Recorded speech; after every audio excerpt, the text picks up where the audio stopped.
Depuis longtemps il n'était plus question pour les Carthaginois de contributions foncières à payer aux indigènes pour la cession des terres où ils avaient bâti la ville nouvelle.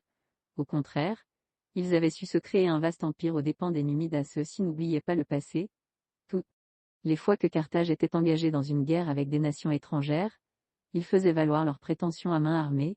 C'est ainsi que du temps de Darius, roi des Perses, les Afris se ruèrent sur Carthage par bandes nombreuses et comme la guerre de Sardaigne absorbait toutes les forces de l'État, il fallut faire droit à leurs réclamations. On leur paya l'arriéré de l'impôt qu'ils demandèrent. Quelques années plus tard, Carthage profita d'un moment de calme pour contraindre les naturels par la voie des armes à renoncer pour toujours à leurs prétentions.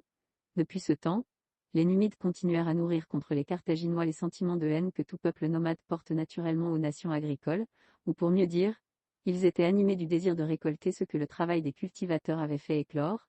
Du reste, les Numides procuraient de grands avantages aux Carthaginois, qui savaient toujours se concilier l'amitié de quelques chefs, et avaient à leur solde une nombreuse cavalerie légère, composée de soldats enrôlés chez ce peuple, dans toutes les guerres qu'ils entreprirent.